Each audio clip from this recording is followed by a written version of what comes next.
Finance சம்மந்தமாக எந்த book படிக்கலாம் அப்படிங்கிற மாதிரி யாரை கேட்டாலும் one of the top books அப்படின்னு பார்த்தா think and grow rich by Napoleon Hill அப்படிங்கிற இந்த புக் தான். ஸோ இந்த புக் வந்து பயங்கர பாப்புலரான புக். அதுவும் பல வருஷமாக பல பேர் ரெக்கமெண்ட் பண்ண இந்த புக்கில் அப்படி என்ன தான் இருக்குது. இது வந்து ஃபினான்ஸ் மட்டும் இல்லை, லைஃப்பில் நம்ம வந்து ஒரு பெரிய ஆளாக ஆகணும் அப்படின்னு ஆசைப்பட்டோம்னா கண்டிப்பாக நீங்கள் இந்த புக்கை படித்தே ஆகணும். இந்த புக்கை படிக்காமல் எப்படி பெரிய ஆள் ஆக முடியும் அப்படிங்கிற மாதிரி இதை ஒரு பேசிக் கைடு மாதிரி சொல்கிறாங்க. So think and grow rich by Napoleon Hill இந்த புக்கில் அப்படி என்ன தான் இருக்குது.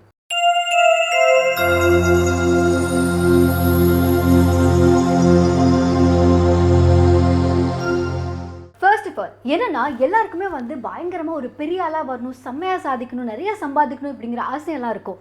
ஆனால் நிறைய நேரங்கள் நம்ம இது ஒர்க் பண்ணிருக்கும் போது நிறைய சேலஞ்சஸ்லாம் வரும்போது இது எல்லாத்தையும் தாண்டி எப்படி ஒர்க் பண்ணுறது, ஏன்னா அதெல்லாம் பண்ணால் அந்த இடத்துக்கு போக முடியும். நிறைய பேர் நிறைய கஷ்டங்களை பார்த்துருக்காங்க, அதுக்கப்புறமா ஒரு இடத்துக்கு போயிருக்காங்க. இப்போ தாமஸ் ஆல்வா எடிசன்லாம் அவர் சொல்கிறார் 1000 தடவை அத்தனை தடவை அவர் வந்து தோற்று போயிருக்காரு, அதுக்கப்புறம் கிடைச்சது தான் அந்த வெற்றி. ஸோ இத்தனை தோல்வியை நம்மளால் ஹேண்டில் பண்ண முடியுமா? இது எல்லாத்தையும் ஹேண்டில் பண்ணி ஒரு சக்ஸஸ் வரணும் அப்படின்னா இது எப்படி பண்ணுறது, இதுக்கு நடுவில் என்ன சேலஞ்சஸ்லாம் வரும், நம்மக்கிட்ட காமனாக என்னென்ன விஷயங்கள் நம்மக்கிட்ட ப்ராப்ளமாக இருக்கும், அது எப்படி அட்ரஸ் பண்ணுறது, பயங்கரமாக பெரிய ஆள் ஆகிறது, செம்மையாக சம்பாதிக்கிறது. ஸ்டெப் 1 வந்து டிசையர், அதாவது பேராசை, ஆசை எல்லாமே கண்டிப்பாக பட்டே ஆகணும் அப்படின்னு சொல்கிறாரு. ஸோ அனைத்துக்கும் ஆசைப்படு அப்படிங்கிற மாதிரி இவர் என்ன சொல்கிறார், நீங்கள் என்ன ஆகணும்னு ஆசைப்படுறீங்க, எவ்வளோ சம்பாதிக்கணும் ஆசைப்படுறீங்க, எதுவாக இருந்தாலும் அது வந்து கண்டிப்பாக நீங்கள் ஆசைப்பட்டே ஆகணும். ஒரு பயங்கரமான ஒரு பர்னிங் டிசைர் இருக்கணும், இதில் கண்டிப்பாக பண்ணியே ஆகணும். தெர் இஸ் நோ ஆப்ஷன் அப்படிங்கிற மாதிரி தான் இருக்கணும். அதாவது அவர் என்ன சொல்கிறேன்னா, இத்தனைக்கும் நீங்கள் வந்து இதை பண்ணலனான்னு சொல்லி ஒரு ஆப்ஷன் வச்சுருப்பீங்களா, அந்த ஆப்ஷனே வேணாம். ரிட்ரீட்டுங்கிற ஒரு வேலையே கிடையவே கிடையாது. போகணும்னு முடிவு பண்ணிட்டேன், போக தான் போகிறேன், இங்கே நான் கண்டிப்பாக போவேன் அப்படிங்கிற மாதிரியான அந்த ஒரு டிசைர் இருக்கவே இருக்கணும். என்ன ஆனாலும் சரி லைஃப்பில் கண்டிப்பாக சேலஞ்சஸ் வரும், பட் எல்லாத்தையும் தாண்டி இதுக்காக இந்த ஒரு பர்பஸ்க்காக நான் கண்டிப்பாக இதை பண்ணியே ஆவேன் அப்படிங்கிற மாதிரியான ஒரு டிசைர் இருக்கணுமா. இப்போ நம்ம சுற்றி பார்க்குற பல விஷயங்கள் சின்ன சின்ன விஷயத்தில் ஆரம்பித்து எவ்வளோ பெரிய எறும்பு மாடான விஷயமா இருந்தாலுமே நம்ம பார்க்குற அனுபவிக்கிற லக்ஸுரி இது எல்லாமே ஒரு காலகட்டத்தில் யாரோ ஒருத்தவங்களோட ட்ரீமாக இருந்தது தான். ஆனால் அவங்களுக்கு அது ஒரு பயங்கரமான பேராசை, எப்படியாவது பண்ணணும். அதாவது கண்டிப்பாக வந்து இந்த ரைட் பிரதர்ஸ்க்குலாம் வந்து ஏரோப்ளேன் பறக்கிற ஒரு மிஷினை கண்டுபிடிச்சே ஆகணும் அப்படிங்கிற கிராம்பெல்க்கு கண்டிப்பாக இந்த மாதிரி ஒரு விஷயத்தை கண்டே பிடிச்சாங்கணும் அப்படிங்கிற மாதிரி அவங்களுக்கு வந்து தெர் இஸ் நோ ஆப்ஷன், நான் பண்ணி அவனு பேராசைப்பட்டாங்க. அதோட லக்ஸுரி தான் நம்ம இப்போ வரைக்கும் அனுபவிச்சுட்டு இருக்கோம். ஸோ இதே மாதிரி இன்னும் இந்த வாழ்க்கையில் நம்ம அனுபவிக்கிறதுக்கு என்ன விஷயங்கள்லாம் இருக்கும், இதெல்லாம் யாரோட மண்டைக்குள்ளே இன்னும் வந்து ஒரு ட்ரீமாகவே இருக்கும் அப்படிங்கிறது தெரியல. ஸோ அதனால் அவர் என்ன சொல்கிறாருன்னா, முதல்ல பேராசைப்படுங்க, அடுத்ததா பயங்கரமான ஒரு நம்பிக்கை வேணும், கோடி கோடியாக சம்பாதிக்கணும், இந்த மாதிரியான ஒரு கார் வாங்கணும், இப்படி ஒரு வீட்டில் இருக்கணும், இப்படி ஒரு லைஃப் பார்ட்னர் வேணும், இந்த மாதிரி வந்து பல ஆசைகள் நமக்குள்ளே இருக்கலாம். பட் இதெல்லாம் கண்டிப்பாக நடக்கணும்னா முதல்ல இதை நம்ம நம்பணும். இவர் என்ன சொல்கிறாருன்னா, கோடி கோடி பணம் இருக்கணும் அப்படிங்கிறது முதல்ல யாருக்கு வருமோ உங்கள் இமேஜினேஷனில் முதல்ல அந்த பணம் இருக்கணும், அதுக்கப்புறம் அது கிடைக்கும்னு நீங்கள் நம்பணும், அப்போ தான் வந்து கண்டிப்பாக அது கிடைக்கும் அப்படின்னு சொல்கிறாரு. நிறைய நேரங்களில் அது எப்படிங்க 10 மாதத்தில் 10 கோடி ஏன் பேங்க் அக்கௌண்ட்டில் கிடைக்குமா, பாசிபிளா அப்படிங்கிற நமக்கு தோணும்ல. இவர் என்ன சொல்கிறாருன்னா, இந்த ரீசனிங் மைண்ட் ஒருத்தர் இருக்கான்ல, அவனை கேட்கவே கேட்காதீங்க.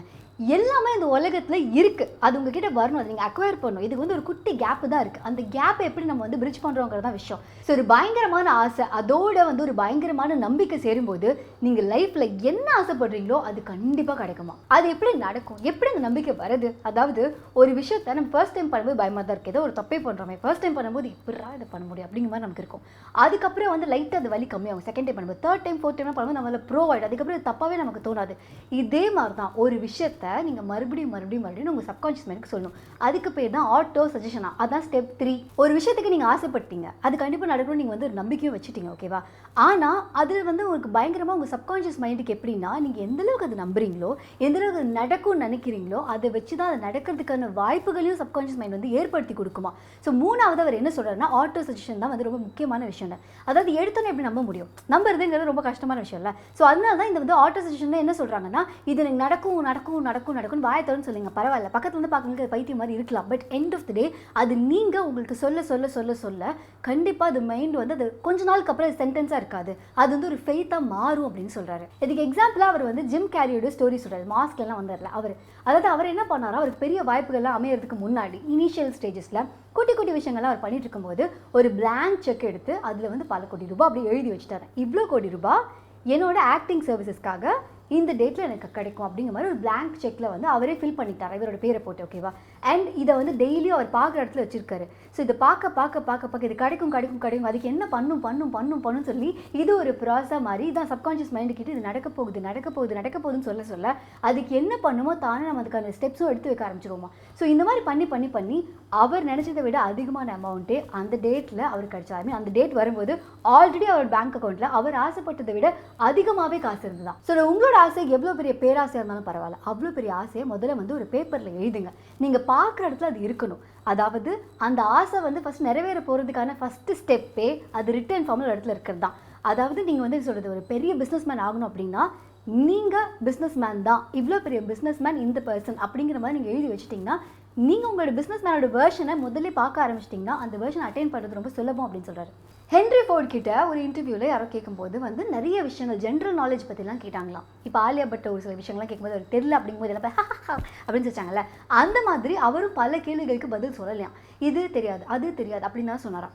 ஸோ அப்போ அவங்க கேட்டாங்களா, இவ்வளோ பெரிய ஆளாகணும்னு ஆசைப்படுறீங்க, இவ்வளோ விஷயங்கள்லாம் பண்ணிட்டு இருக்கீங்க, இந்த மாதிரி ஒரு ஜென்ரல் நாலேஜே தெரியாமல் எப்படி நீங்கள் ஹவு இஸ் திஸ் பாசிபிள், எப்படி நீங்கள் அடுத்த ஸ்டெப் போக முடியும் அந்த மாதிரி கேட்கும்போது அவர் சொன்ன பதில் என்னென்னா, ஸ்பெஷலைஸ் நாலேஜுங்கிறது எனக்கு என்ன தேவையோ அதில் இருந்தால் போதும். அது தவிர மற்ற நாலேஜ் எல்லாம் கற்றுக்கணும் அப்படின்னு நம்ம டைம் ஸ்பெண்ட் பண்ண கண்டிப்பாக அதெல்லாம் முடியாது இல்லை. எவ்வளோ கற்றுக்கிட்டாலும் கற்றுக்க வேண்டியது பாக்கி இருந்தே இருக்கும். ஸோ நமக்கு என்ன வேணும் அப்படின்னா அந்த ஸ்பெஷலைஸ் நாலேஜ் தெரிஞ்சவங்களோட கான்டாக்ட் இருந்தால் போதும். ஸோ அவர் என்ன சொல்கிறாருன்னா, உங்களுக்கு நிறைய விஷயம் தெரிஞ்சுக்கணும்னு அவசியம் இல்லை, பட் இந்த இடத்துக்கு ஒரு விஷயம் தேவைப்படுது அப்படின்னா அந்த விஷயத்தை யார்கிட்ட கேட்கணும் அப்படிங்கிற அந்த ஒரு திறமை இருந்தால் போதும் அப்படின்றார்.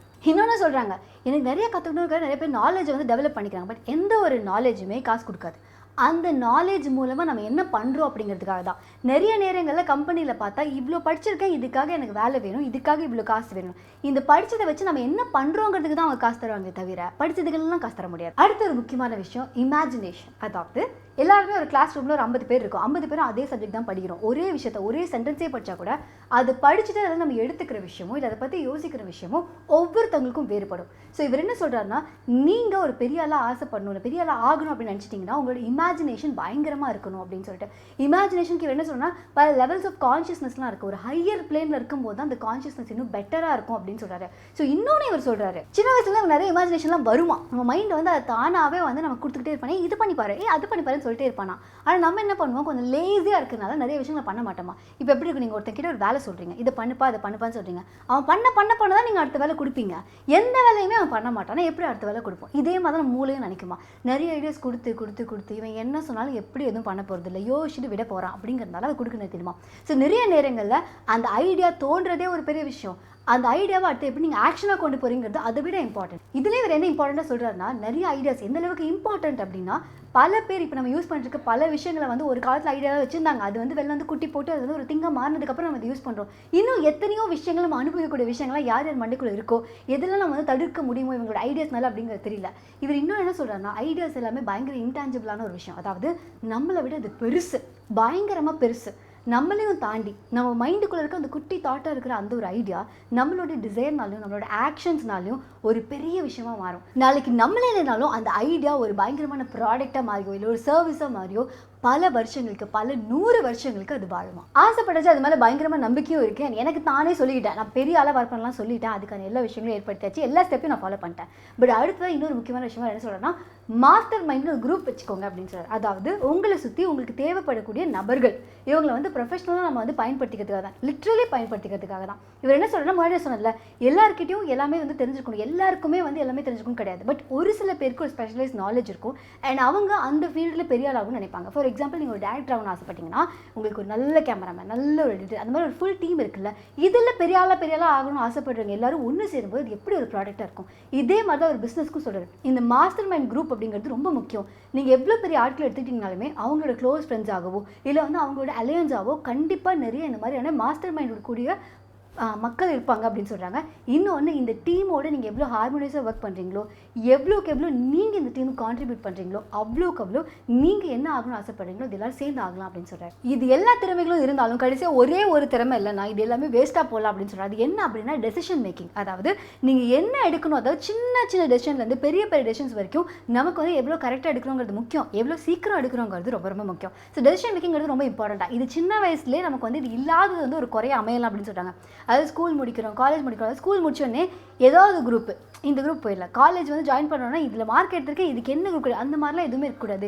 இன்ஃபேக்ட் அவர் என்ன சொன்னால், காலேஜஸில் நீ இது படித்து என்ன ஆக போகிற, அது ஒரு கிளாரிட்டி உனக்கு இல்லைன்னா உனக்கு இங்கே சீட்டே கிடையாது அப்படின்னு அவங்க சொல்லுவான். இதையும் தாண்டி திங்கிங் க்ரோரேஜில் வந்து நமக்கு நம்மளே கேட்கக்கூடிய கேள்விகள், அதாவது நம்ம சப்போஸ் நம்ம நிறைய ஃபெயிலியர்ஸை ஃபேஸ் பண்ணுறோம் அப்படின்னா ஏன் இந்த மாதிரிலாம் ஃபெயிலியர்ஸ் ஏற்படுது, நம்ம கரெக்டான ஸ்டெப் எடுத்து வைக்கிறோமா, நல்ல வேலை செய்கிறோமா, கரெக்டான அதுக்கான எஃபர்ட்ஸ்லாம் போடுறோமா, இந்த மாதிரி பல கேள்விகள்லாம் வந்து இதுக்குள்ள இருக்குது. இது தவிர நீங்கள் எப்படி வந்து வாழ்க்கையில் வந்து பயங்கரமாக சாதிக்கணும் அப்படின்னா, உங்களுடைய லைஃப் பார்ட்னரை நீங்கள் சூஸ் பண்ணுறது இதில் எவ்வளோ இம்பார்ட்டண்டான ரோல் அப்படிங்கிற மாதிரி பல விஷயங்கள், அதாவது நம்ம லைஃப் ஃபுல்லாக எந்தெந்த ஃபேக்டர்ஸ்லாம் நம்மளோட சக்ஸஸ் டிட்டர்மைன் பண்ணும் அப்படிங்கிற மாதிரியான நிறைய விஷயங்கள் பற்றி அவர் பேசியிருக்காரு.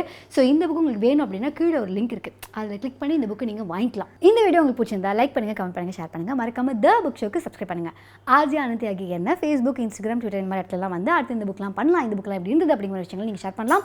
முக்கியமாக குட் ரீட்ஸ் இருக்கு இல்லையா, அங்கேயும் வந்து இந்த புக்லாம் நான் படிச்சிருக்கேன், இது படிச்சு முடிச்சிட்டேன், இதெல்லாம் படிக்க போகிறேன் அப்படிங்கிற மாதிரி அப்டேட்ஸ்லாம் கொடுத்துட்ருப்பேன். ஸோ அதில் நிறைய புக்ஸை பற்றி நீங்கள் தெரிஞ்சுக்கலாம். ஸோ நீங்கள் அங்கேயும் வந்து ஃபாலோ பண்ணலாம். அதுக்கான லிங்க்கும் கீழே இருக்குது. த புக் ஷோவையும் ஃபேஸ்புக், இன்ஸ்டாகிராம், ட்விட்டர் இந்த மாதிரி இடத்துல நீங்கள் ஃபாலோ பண்ணலாம். ஓகேவா? பாட்காஸ்ட்டில், அதாவது ஸ்பாட்டிஃபைலாம் வந்து இந்த மாதிரி புக்ஸை பற்றி பல விஷயங்கள் நான் பேசியிருப்பேன். நீங்கள் கேட்கலாம், பார்க்க வேணாம். ஸோ நீங்கள் வந்து பிஸியாக இருக்க ஒரு ஆளாக இருந்தீங்கன்னா பாட்காஸ்ட் கேட்கணும்னு ஆசைப்பட்டீங்கன்னா அதுக்கான லிங்க்கும் கீழே இருக்குது. பாய்.